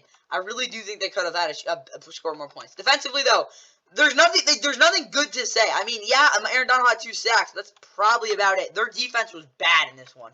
I'll give them 8 minuses. There's nothing good you can say. Now let's go to the Cowboys offense. All right, now for the boys. Dak did not only had 1 turnover. They did over 200 passers. Tony P didn't have a big touchdown, though. CeeDee had a massive game. I mean, they just kind of had their way in a lot of parts. Obviously, though, Dak just made a lot of the nice throws over the middle. The Rams really struggled with that. Obviously, they didn't really have a guy to, like, actually cover CeeDee Lamb, at least. And again, it was just poor execution by them, but they definitely took advantage of that. I'll give them 6 pluses. They were cooking. Defensively, they didn't have 5 sacks. Marcus Lawrence only had, I think, 3 tackles. Michael was pretty good, not maybe that high pressure rate. Stephon Gilmore didn't do too much. I don't think he was on Cooper Kupp. It was Ron Bland. And they did not give Cooper Kupp free release. He had a lot of tough routes there. So, overall, I'll probably give him, I don't know, like 4 pluses. I don't even, honestly even know 5 pluses because they did have the pick six. But they set the tone, but I really don't think that, overall that was, their best performance they put out. It wasn't like their pressure was crazy, but they definitely took the pedal off the gas at the end of the game. But, yeah, that was a pretty typical Cowboys defensive performance, guys. So, what I got there, now let's get to the NFL on CBS doubleheader game 1, which was the Jags and Steelers in a rain bowl. Jacksonville Jaguars and their franchise quarterback, Trevor Lawrence. The kickoff is next. This season of 56, this from 50 yards away, and he connects. Attempt here. Matisic to snap it, the hold from Cook. The 51-yarder is perfect. Lawrence hit as he throws, wide open, Christian Kirk. The other guys can play like that. I should be able to as well. Little trickery, Ingram loses it, fight for it, Steelers have it. 2nd down and 9. Fake it. Lawrence. Step. Lofts in. Calvin Ridley with the grab. Lawrence will throw. Picked up. Intercepted by Casey. Took it out of the end zone. 7 this season. This is a chip shot. 22 yards. He is now 12 up. Looking for his 3rd field goal of the half. McManus nails it. Long thus far. From 61 yards away, Boswell, a knuckleball against the run. They hand it to Bigsby, and they surround him for no gain, and 107 for the Steelers. Lawrence sets and throws a deep shot. It's caught by Etienne. Etienne is going to take it all the way. Trubisky gets away for a moment, buys time, throws across. First down, Deontay Johnson. Trubisky rifles, catch made, Pickens, touchdown. The Steelers cash in. Shotgun Trubisky. Trubisky lets it fly, intercepted. Stepping in front is Wingard. Soft toss, another catch for Ingram. This time he breaks free, and Ingram will take it inside the Steelers. McManus, 37-yarder. He extends the final play here. Trubisky is going to lay it up there, and it's intercepted. And the Jags win their 5th in a row to get actually atop, or I think there might be, are they 2 seed? Whatever. They're somewhere atop the AFC right now. Of course, with that huge 20-10 grinded out, ugly game against the Steelers, who of course fell to 4-3 with their with that loss. But again, they'll probably win their next 2 games because that's what they've done so far this year. Either way, though, Trevor Lawrence, 24 of 32, 292 touchdown pick. Really good at throwing the ball downfield in this one. Had a lot of good throws on third down. Big part of this team's game. Obviously, the interception wasn't very pretty, but outside of that, he was really good. Again, that was a bad pick. Travis Etienne Jr. kind of just like grinded some big yards out, but obviously it paid off with that 64-yard I think touchdown catch. So yeah, that was big. Calvin Ridley also 68 for 83. He continues to be productive. Ivan Ingram had a big game. I mean, not very efficient, but he had like one big third down play. Christian Kirk was also pretty good. Again, it was just a grind out game for this offense, and they figured it out. Obviously, this offensive line also contributed a lot too. Defensively, they took advantage a lot of when Mr. Trubisky came in because they knew he could not make a lot of throws, back shoulder throws at least, that Kenny Pickett could make, or like the connections he had with those receivers, and they definitely, again, took advantage of it. Devin Lloyd and Floyd Lucas were really stout against the run, making a lot of nice tackles. Andrew Aaron had a pick, 5 tackles, good in coverage. Josh Allen, of course, had 2 sacks, big part of this one. Obviously, Trayvon Walker got another sack. He's really coming along, and obviously the rest of Antonio Johnson also had a big pick for his career. Brandon McManus also made 4 field goals. Again, another huge part of this team's win. Obviously, they only scored 1 touchdown. Either way, though, looking at the Steelers offensively, again, Mr. Trubisky threw 2 costly picks. Really only 1, but the other one was kind of at the end of the game. Kenny Pickett, of course, left that rib injury. He wasn't particularly good when he was on the field, though. Again, really struggled on those downfield passes. The running game, they didn't really try to run it, and when they did, it was just not very good. No one really could get much traction on there either. Receiving-wise, Deontay Johnson, again, he made some nice plays, but, like, I think it was more the fact that George Pickens, he had the 22-yard touchdown, but again, he really just could not get much going with Mr. Trubisky. I think it was a big problem. Of course, Deontay Johnson did. He figured it out with every quarterback. But, yeah, that just seems like something that's like a common theme with these guys. Defensively, though, Cole Holcomb, 7 tackles. Keanu Neal for 7 tackles. Both pretty good. Devontae Casey also had a pick with 5 tackles. Landon Roberts said leading your team in sacks is not always the greatest thing. He definitely struggled in coverage, but he did have a couple nice blitzes. Of course, one of them led to a big sack. Joey Porter Jr. also had 4 tackles. He was pretty decent. I mean, the defense did their job overall. Again, they just had that one touchdown they gave up to Travis Etienne Jr. And obviously, yeah, that missed field goal was really bad. Not from Chris Boswell, 61-yard field goal. I think that would be the longest in Pittsburgh history. The Jags did actually have 377 total yards, surprisingly, but yeah, they did. The Steelers had under 300. 34 to 25 minutes, especially again, really just the 3 turnovers. Really kept the Steelers in this game, as well as the fact that, like, I don't know, their defense just seemed like to come up in some big spots. Obviously, though, the Jags 6 and 13 on third down was a key part for them winning this one. Those 2 again, I think the Jags 19 or 18 turnovers forced in the year. I think that leads the league. Let's get right into the Jags keys to the game grades. And yeah, this Jags offense, I want them to score 10 plus points in the 4th quarter. I think they might have had 7. No, they only had 3. I don't even know. But Travis Etienne Jr. did not have 2 touchdowns, only 1. They did have 377 total yards, so close to that. Offensively, again, I wouldn't say they got the job done, but they grinded this one out. Obviously, Brandon McManus 4 field goals had a big difference in this one. I do like what they did on third down as well. Again, if Trevor Lawrence could have, again, maybe kept it a couple more times, I think that would have helped their offense out a lot. But I like what they did overall. I'll give them, I don't know, 3 pluses. Defensively, though, Josh Allen, Trayvon Walker both getting it. Hunting Kevin, yep. And don't get beat on the back shoulder throws from Kenny Pickens, yeah. All the Steelers BS just didn't, what was out the door on this one. Of course, they did get better from Mr. Trubisky going in, but honestly, defensively, they just did what they were asked to, and in some ways, even more than that. 5 pluses. Now let's look at the Steelers.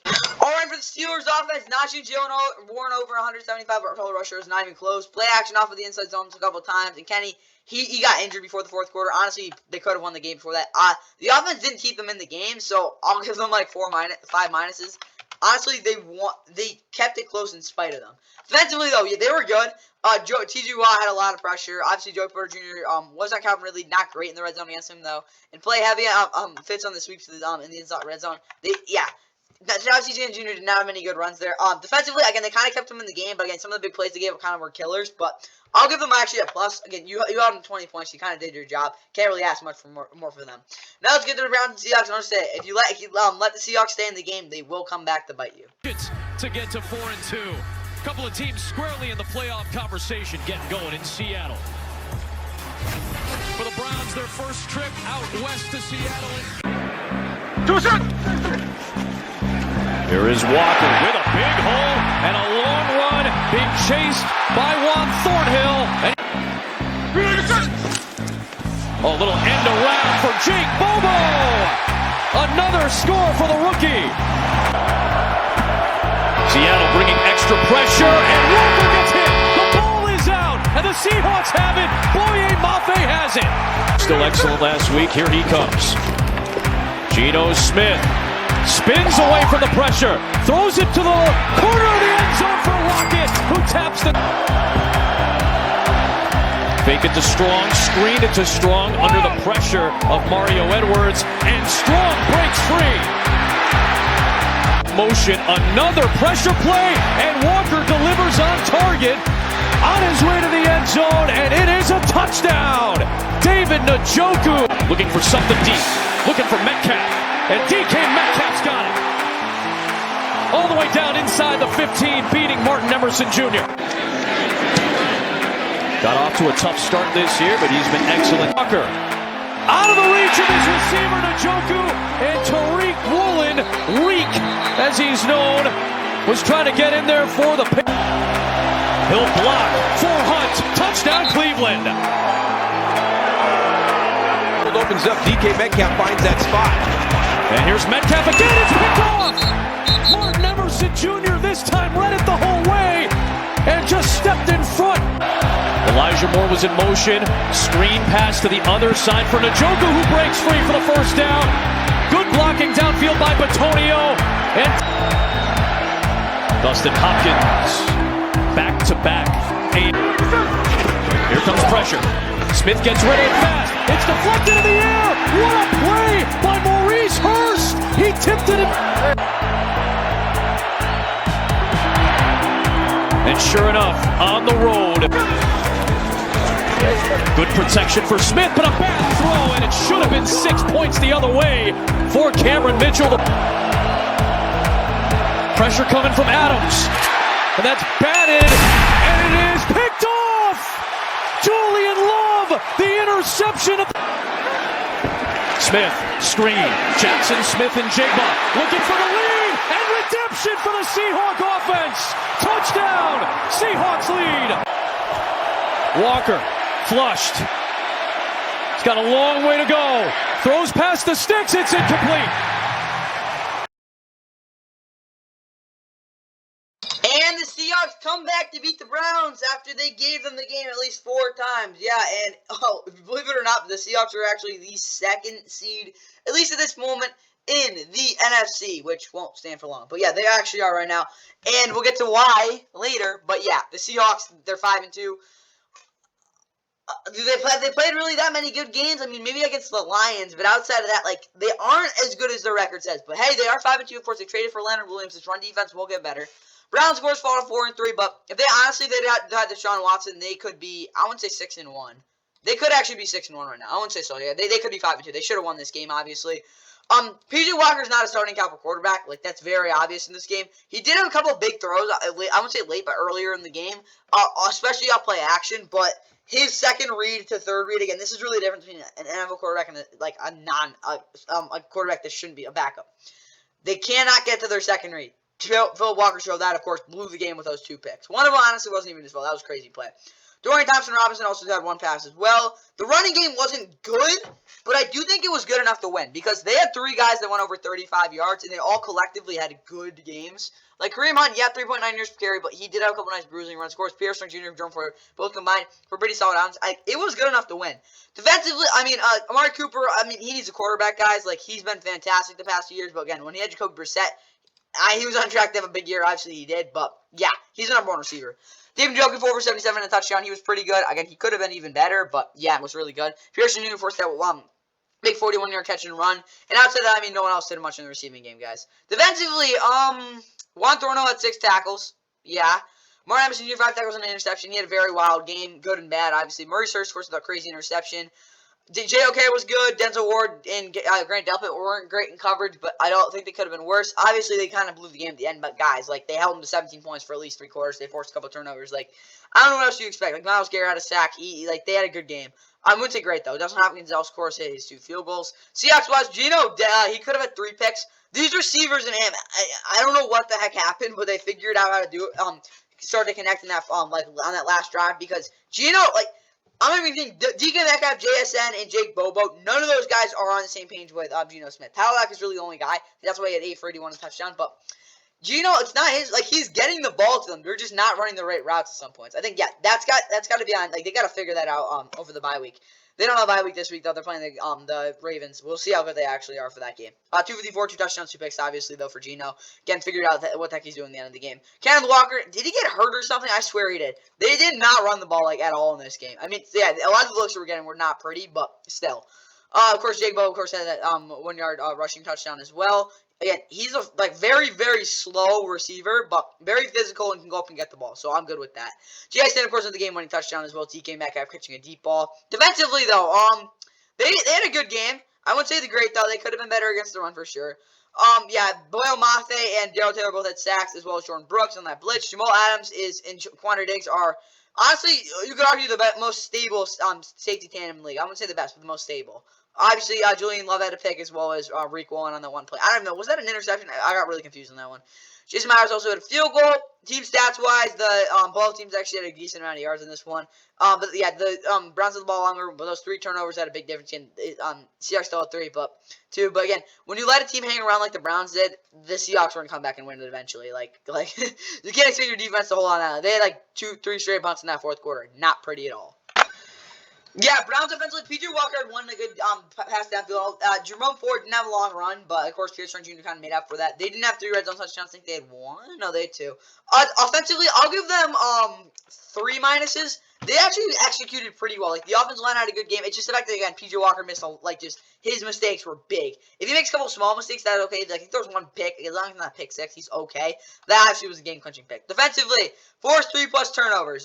They got 2. Jordan Elliott, Dalvin Thompson, they were okay. They weren't great. And actually cleaner tackling on the edge. They had some nice tackles. I wouldn't say it was great, though. Maurice Hurst actually was probably better there. Defensively, I'm going to be honest, I'll give them, I don't know, like, a minus.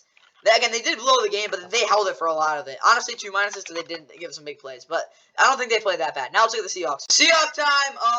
Of course, be aggressive to make moves from the receivers and running backs. I mean, yeah, but like obviously wasn't on the same page as Geno Smith. Screens on 30% of the first down pass plays in the first quarter. They had a couple of those.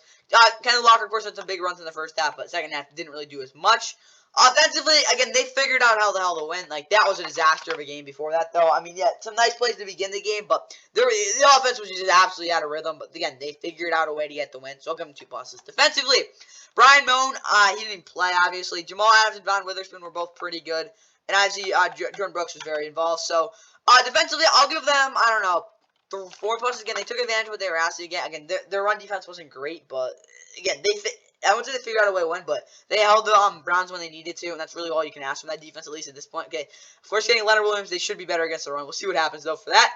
Then we'll do the Ravens and Cardinals. Did the Cardinals 12th yet set? Well, here we go. One of their best games, maybe any team's best games of the season in their win against the Lions. Harbaugh in his 16th year. Jonathan Gannon, meanwhile, his first year. I think they are going to do it again. The 2 guys right behind Dobbs. Dobbs lunges forward, push from behind, and there's a touchdown for the Cardinals. Jackson comfortable, escapes left, flips, and caught by Gus Edwards. Here screen. Jackson to throw, bump fakes, off his back foot, there's Andrews! Ross is on the money. More than once in a couple quarterback sneaks. A long one on 3rd down, Dodge backpedals, pressured, and escapes! Owe came through, oh no on a sack. Jackson on 3rd and 5 against the blitz. Ball out. He needs some milk. And the Cardinals have it. I see some great wardrobe choices here too. See some costumes. 2nd and 4 over the head of the target and intercepted. Brandon Stevens. All that much so far in this game. Justice Hill, the running back, gets it out of the backfield. Hill cuts it up the field. Plenty of room. Steps out of bounds near the 20. Carter fullback leads the way for Edwards, who scoots in. Touchdown Ravens. 3rd and 11. 4-man rush. Dobbs can't get rid of it. Again, Pierce makes contact. Fumble. Play action rollout. Dobbs unleashes. Intercepted. Once again, Geno stump. Unbalanced line. Ravens have 3 linemen to the left. Run to the left. Edwards bounces outside, cuts it up, and darts in. Get it off. And right down the middle. Caught by McBride. Won't go down easy. Has the first down. Wants the touchdown. And has the effort from everybody. Touchdown Cardinals. They snap it at 1. So following Ross's advice, and Jackson with a great keep. Excellent read. Stays on his feet. And finally brought down at Edwards. Second effort. Rolled shorts. Dobbs looks left, throws left. Brown snags it. Touchdown. Marquise Brown against his former team in the floor. Hits off his body. And it looks like the Cardinals get it. Last week against Seattle. Operation clean. Raiders kick. Knuckles through. And the Ravens escape Glendale with a 31-24 win. Obviously, it was not that score. It was like 31-15. But yeah, the Ravens take care of business. Of course, they win. They go to 6-2. What was that now? Not their fourth straight. Their third straight win, I think. Yeah. It wasn't a pretty win, but they figured it out. Cardinals, of course, fall to 1-7. They've lost 5 in a row, and now hold the NFL's worst record. But Lamar, very weak game through the air. That was definitely not their game plan going in. The Cardinals did take a lot of the deep passes away, and the receivers did not give them any favors. Gus Edwards scores 3 touchdowns, had a big game, but the running game again wasn't very explosive. Lamar had a really hard time getting around the edge on Dennis Gardick, who actually played fantastic. Outside of that, I mean, none of the receivers played that well. Rashad Pittman had one crazy catch. Outside of that, I mean, Zay Flowers really struggled to get open as well as catch the football in the first place. Odell was a bum in this one. Nelson Aguilar, same type of thing, but he at least got a little more open. Justice Hill had a couple nice plays, though, and of course, Mark Andrews caught another touchdown. Defensively, it was all out to stop the run in this game. Like, they had no concerns. Like, they were just on the line. Outside of, like, I think one Marquise Brown play where he got downfield, none of the corners really had much trouble covering anybody. But obviously, Kyle Hamilton, Roquan Smith, Patrick Queen were basically, again, just sitting at the line, just foaming at the mouth to make a tackle. That's what it was like. Of course, Stone was his 5th pick of the season. I did not know that. I definitely heard his name getting those picks. I'm like, Jesus, he had 5? Dang. But yeah, he might have like 10 this year. I don't know, probably not. We'll have to wait and see. Just not a bouquet, and of course, Michael Pierce pulled that sacks, though. Again, the front 7 was just all over the Cardinals running game in this one. Of course, Justin Tucker did miss a field goal, though. Cardinals-wise, Josh had, of course, 2 crucial interceptions, but he did hit some throws towards the end of the game, and overall was pretty accurate. Again, I said the running game, Amari DiMarcano did his best to break tackles, but that you can't really say much else when he's just getting absolutely blitzed on every single play. Josh Dobbs, of course, had that touchdown run as well. Again, Trey McBride led him for 10 for 95, a touchdown. Again, no one really gave a crap about covering the tight end, so that's kind of why he had that. Obviously, Marcus Brown caught that touchdown, and Michael Wilson was pretty productive as well. Defensively, though, they kind of kept themselves in the game at least. Kaiser White, where's Dennis Gardick? Or was it Dante Stills? Whatever. So, yeah, he hit 1.5 sacks. They did get good pressure off the edge, as well as the fact that, again, where's Dennis Gardick? Right here. He had 1 big tackle, but yeah, he was really good at containing the edge. But I was going to say, all these guys were clean with their tackles, and they really made it. Anthony Hamilton Sr., Buda Baker being back made a whole difference. Like this, defense at full strength. Again, they're not very talented, but they do make some plays, and they make it hard for quarterbacks to read the field with some of the coverages they're on. Like Jonathan Gann did a good job there. And looking at the team stats, though, again, the Cardinals actually outgained them in yards, but I'm not too surprised. But again, those 2 turnovers were really the big difference. And again, that's kind of about it, though. Like, if they didn't turn over the football those 2 times, and again, didn't get down by as much in the fourth quarter, you could have said this would have been a closer game. But yeah, Ravens were very consistent on offense, and again, not really nothing crazy, but they just kind of made the plays they were asked to. And actually, for the Ravens next week against Seattle, they're not going to be able to, like, again, have the same type of offensive approach because they will lose the game because, again, you can't let them hang around. But, yeah, like this week they were fine. Lamar did not take any big hits. They did not get up by 20. They ran the ball good so much. But yeah, obviously, they did not. But, again, it wasn't bad football. It just wasn't great. Again, 268 yards just isn't very good. But I'm going to be honest. I'll give them a plus. They scored 31 points, guys. Like, I don't know what else to ask. Like, it wasn't a good game, but it was just kind of sluggish. Defensively, though, keep Josh Dobbs inside the numbers on scrambles. They did. Bell Marquise Brown somewhat. Again, it was just Roquan Smith getting after Josh Dobbs for most of this game. Defensively, though, I'll give them 3 pluses. I mean, like, they... 2 pluses. Like, it was a very undisciplined effort, but they figured it out. Now let's look at the Cardinals. Alright, guys, of course, the room for error is really small, but obviously they made some big errors in this game, of course, that being Josh Dobbs, but the running game just, it's not there. Like, they ran the ball more, at least, but it's just, again, it was close to, honestly, I can't really get too angry about that. They did outgain him in yards as well. Again, it was just those 2 crucial picks by Josh Dobbs really was the difference in this game, because they didn't get down there. I really do think they would have had a shot at winning this one, so I'll give them a minus just for that, but, I mean, like, they did have a good game. Defensively, under 25 points allowed. No. Dennis Gardy, 5+ pressures, 2+ sacks. He was decent, but again, not as good as you'd expect. Again, I mean, not expect, but as good as he could have been. So, again, defensively, a couple missed opportunities, but they did kind of keep him in the game. I'll give them 2+. So, for the Cardinals defense, guys, let's get right into the Chiefs and Broncos. Of course, the upset of the week. Broncos country, let's ride. From Denver, CBS Sports presents the National Football League. Today, it's the defending Super Bowl champion Kansas City Chiefs. Williams, Miners a block. Bulls a block. And that is a Denver touchdown.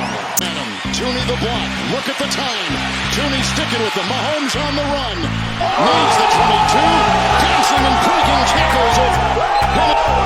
Fourth play for a loss by the Chiefs. 23-yard field goal. Kansas City's zone. From the 50 here, 1st and 10. Blocked by Bulls. He's got him deep. And what a catch! At the 10, Jerry Jeudy. It's a 2nd down and 10. To the end zone, he's got him. Jeudy, touchdown. He beats Jalen Watson. Checo back in, 1st and 10. Taylor block, had a nice block on that last play. It's intercepted. It's picked off on the play. Jaquan, yard field goal with minimal breathes and gets it to go, and it's 14-6. Protection, then he took off down the field. It was completely made up. 1st and 10. Messi pocket. Fumble. Oh, and it looks like Denver may have gotten 4. Here comes Karlaftis. It's a fumble. Karlaftis was right there. Did Willie Gay get it? Yes, he did. 56-yard field goal try. Harrison Butker. And he drills it. Played only 50% of the snaps and had 2 sacks. And it's blocked. It's blocked by Reed. Cole Hardman is back. Oh, he fumbled the ball. He fumbled the ball. With a 2nd down and goal. Blocked by Troutman. Here comes Karlaftis. There goes Wilson. Touchdown! Sutton, touchdown! Mahomes gets away from Allen. Finds an escape hatch.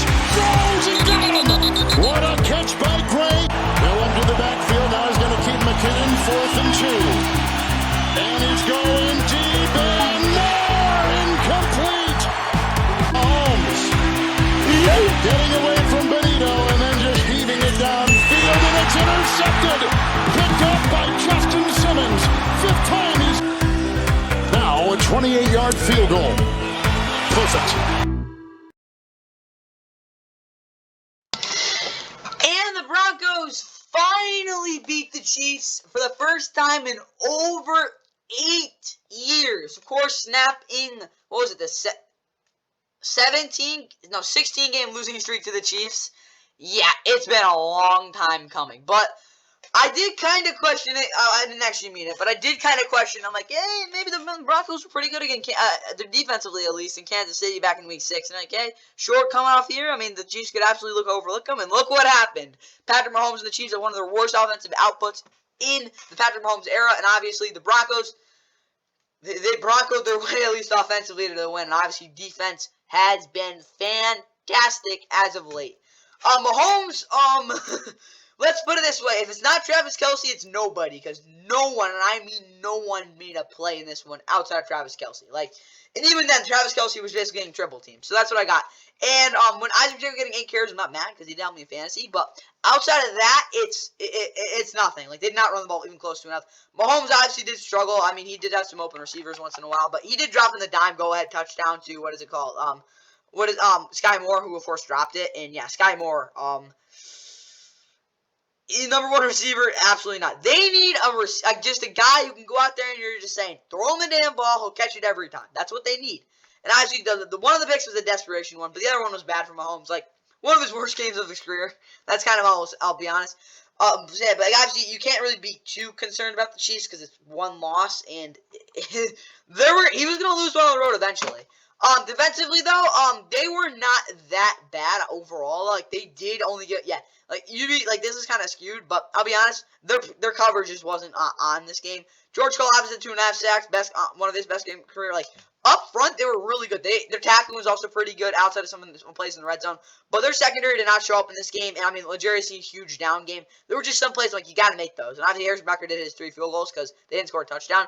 Russ was very hyper efficient. He had 3 touchdowns. They did not try to throw the ball. They just basically said, Javonte Williams, cue the clock, because that's kind of what it was like. Of course, Jerry Jeudy had a huge catch, and then of course scored the touchdown. Cortland Sutton also had the 8-yard go-ahead touchdown as well. Or I think it was whatever. It wasn't go-ahead. It was extending touchdown. Obviously, Javonte Williams also the first touchdown of the game.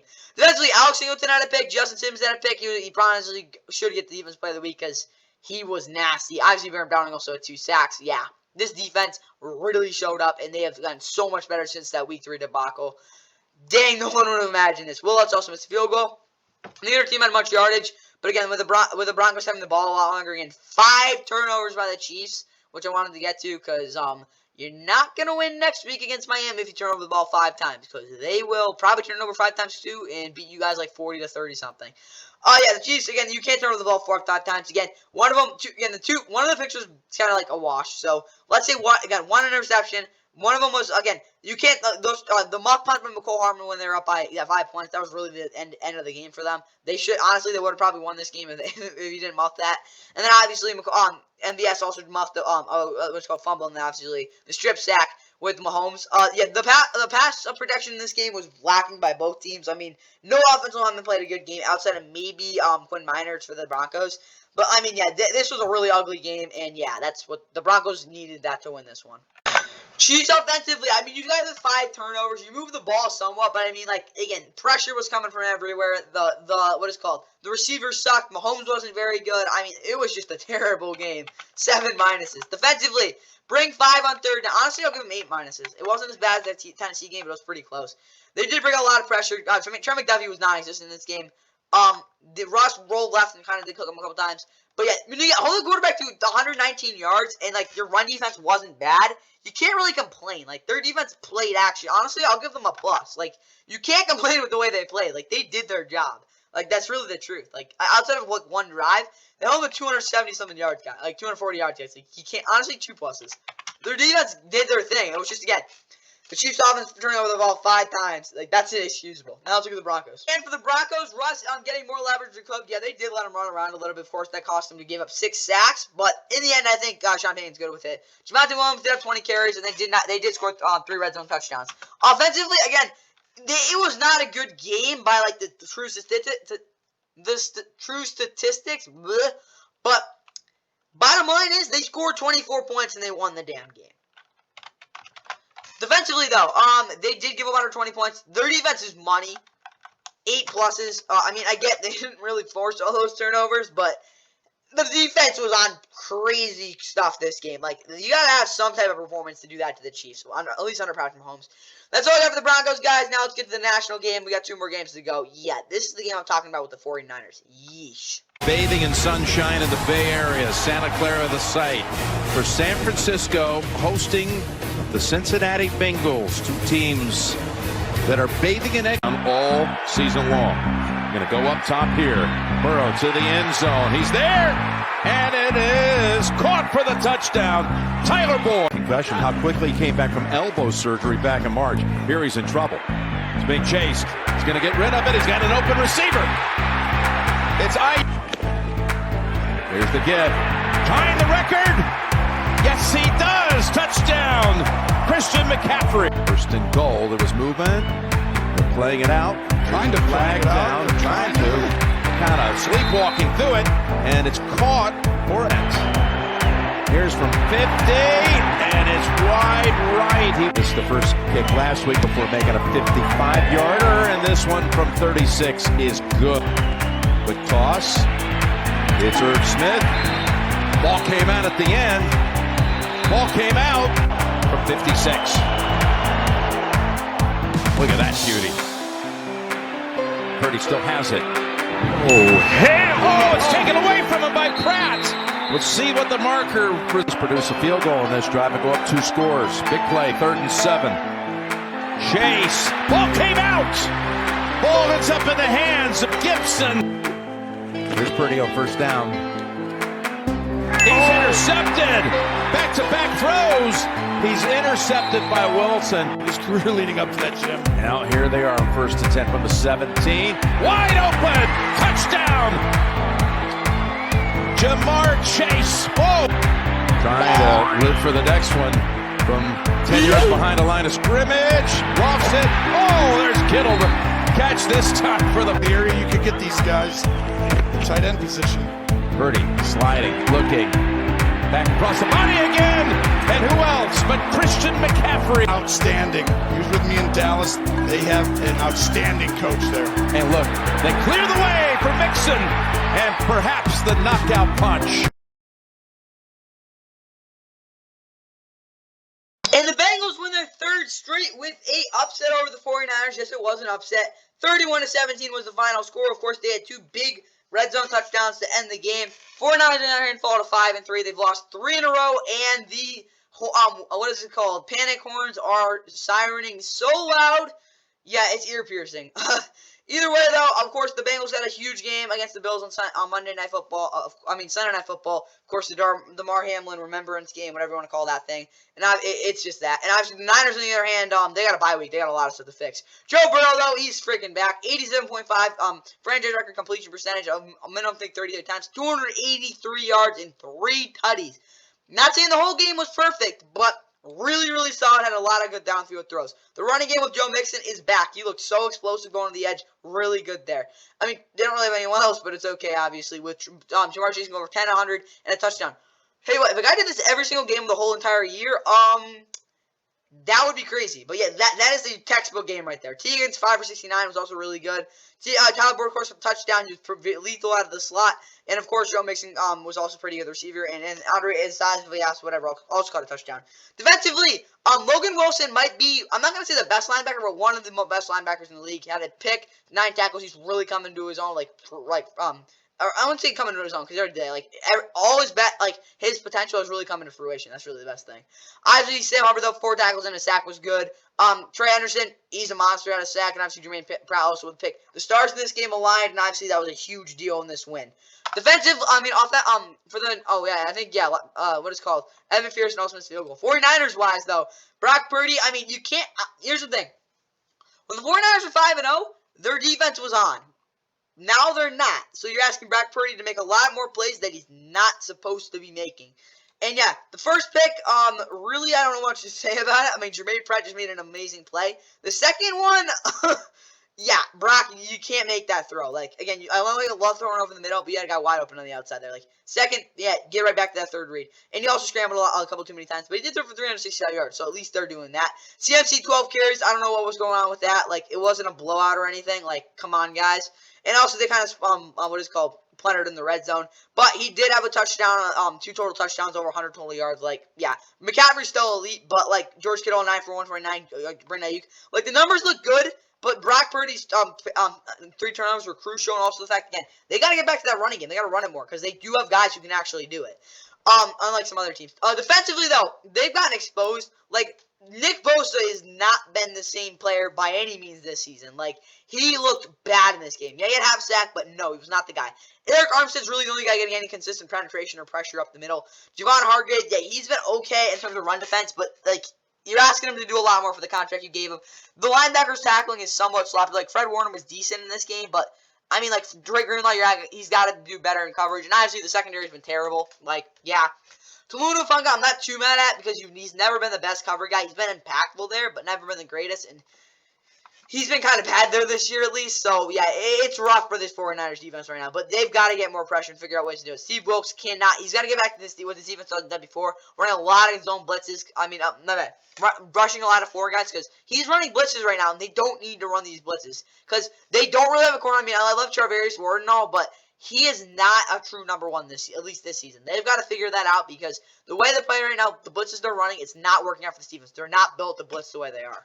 Alright, in regards to the Bengals offensive, I said short passes throughout the game. They did have a good amount of them. Tested safeties on 3rd down, absolutely, and they did not 20 carries, but close to it with Joe Mixon. Offensively, this is their best game of the year. They were complete. There was, again, they could have been better in some areas, but there's not much bad stuff you can say. Honestly, 6 pluses. They did their thing. Defensively, though, Trey Hendrickson showing up on third down, had that big sack. CMC, he did actually have a really, I don't think they did much of anything at CMC, but they did get good pressure, and they made Brock Purdy turn on the football. I'll give them 4 pluses. Very good, double-digit clutch win for that Bengals team. Now let's look at the 49ers. And for the Niners, offensively, said Brock can't fold in the fourth quarter. He kind of did. Brandon Ayuk had a consistent game, but I don't think he had 2 catches per quarter. Jake Brendel was not that great in terms of getting downfield in the run game, and they did. I don't even know what they're trying to do with John Juan Jennings. That was a complete lost cause. But offensively, again, those 3 Brock turnovers were, again, they were kind of the difference in this one. Again, they got to figure out how to get what is called this running game back going, so they can take less pressure out Brock Purdy. Defensively, Nick Bosa, 55% pass rush win rate, not even close. He had like 20%. It was not. That's not even that good. I mean, not 20%. He had like 15. I don't even know. It was. Let me think. He had like. I thought it was 15. Whatever. On film, it did not look like that. The safeties need to actually do something in coverage. I'll be honest, I didn't really care for what they did because they got burned at least 3 times. And Jeremy Ward not undercutting routes with no safety, that'll be fine. At least he didn't do that, but he definitely wasn't as good in terms of tackling and stuff like that. Defensively, I mean, they haven't been good in like 3 weeks, guys. Like 2 weeks at least. 5 minuses. I mean, that was a really bad performance. And now, let's get to Saturday Night Football, Bears and Chargers. I mean, it was kind of entertaining. Perfect sunny late Sunday afternoon in Southern California and southwest downtown LA. It begins from the 21. And dropping a shot play downfield from Darnell Mooney. Brought it in with a flag. Was Mooney touchdown by they could fit it over the cast in the wrap. Now Gloveless. He's got Eckler. And Eckler's got the sideline. And Eckler got a touchdown. Johnston in motion. Herbert trying to keep the hot hand. Throws and he's got it for a touchdown to Sumi Feoco. The third. Chargers bring 7 to the line. 4 of them come. Agent pass is picked up. He throws to the side. Michael Hunt. Big part. Jasir Taylor was right there. And sends up Cameron Dicker for a 43-yard field goal. Dicker, the kicker, knocks it. The pitch to Darrington Evans got a block on the edge, and Evans to the end zone for a Chicago touchdown. Empty backfield for Herbert. Complete Harding breaks a tackle to the goal line. He's in. Touchdown, Chargers. Katie McCann on the job this year and continues to just make picks. There's just no way to protect that rip. Dicker from 46. 4th and 3. Chargers break 5. Agent in the middle. And it is intercepted. Derwin James, after the contact, comes away with the pick. Fakes trying to get to Eckler. The Bears were reading all of that. Justin Jones and the ball comes out. And it looks like Chicago got up. Right down the line. There we go. I feel good about that one. That one looks to me as a touchdown. We had a challenge flag thrown by the Bears. And the Chargers have their first complete offensive game of the year with a 30-13 thumping of the Chicago Bears. And they go to 3-4, of course, snapping that 2-game losing streak. They'll probably win next week, too. Bears, on the other hand, I mean, they fall 2-6, and yeah, it's kind of expected by them. At least, I mean, offensively, they showed some promise. Tyson Bagent, I mean, 2 bad picks, like first that fumble, too. But I'm going to be honest, I don't think he played that bad overall. Had a couple nice deep balls, and he does read the field and is a lot more in control of the offense than Justin Fields. But obviously, you could see some of the decisions, they're just not really there. The running game, fourth quarter was okay, but outside of that, not really anything encouraging. Roschon Johnson, not really hitting the holes well. Cole Kmet had a lot of targets, and he was somewhat productive. He's really the only guy getting open underneath. DJ Moore struggled downfield, but he had a couple nice plays. Obviously, Darnell Mooney had a 41-yarder to open the game. It probably could have had a touchdown if that wasn't as bizarre as it was. Defensively, Tyreek Stevenson had a big game. I'm not going to lie, like, he really played well. 10 tackles. Of course, Jalen Johnson, it's probably been low-key the best corner in the league this year. But obviously, the really problems was the fact that they didn't really got to cover Austin Eckler. Like Kyler Gordon, I mean, I love the Spidey outfit, bro, but you kind of got to back it up. I mean, like, that Spidey sense was not in the game. And up front, they weren't very good either. They got dominated there. I will say this, though. They did do a good job at containing Austin Eckler. I mean, not in, like, the receiving game, but outside of that. And then, of course, looking at the Chargers, I mean, yeah, Austin Eckler only 1.9 inches per carry. They did do a good job of containing him there, but obviously he had a monster game receiving 7 for 94 on a touchdown. But Keenan Allen, obviously, 8 for 69 was pretty good. Nice there. And obviously, Quentin Johnson, 5 for 50, down par. Also a touchdown. What was that? And Semi Foco also got a touchdown on a couple targets. Justin Herbert was his 12th career game with 3 touchdowns and no interceptions and almost 300 total yards passing. Yeah, Justin Herbert had his best game of the season as well. I really like what I saw from this. Second best game. I really like what I saw from the Chargers offense. Again, the running game wasn't particularly great, but when you have that type of success through the air, can't really complain. Defensively, good game. Eric Kendricks and Kenneth Murray Jr. very good, sustainable there. Asante Samuel Jr., Derwin James very proactive against the run, and obviously all these other guys had a pretty decent game as well. Only thing I would say is that Joey Bosa could have got a couple more sacks there. I mean, dang it. Dan Henley also a little undisciplined, but he did have a couple of nice, again, good in coverage too. So Cameron Dicker also had 3 field goals, and stats-wise, of course, the Chargers had 350 total yards. 2-to-1 turnover ratio going for the Chargers. I mean, that kind of made a difference. Again, they just had more big plays. And also, you can't forget about the 39-yard touchdown from Austin Eckler. That's what I got there, guys. Let's get right into the keys to game grades to wrap this thing up. All right, for the Bears offense, I said Tyson Bagent over 65% completion percentage. No way. He might. I don't think so.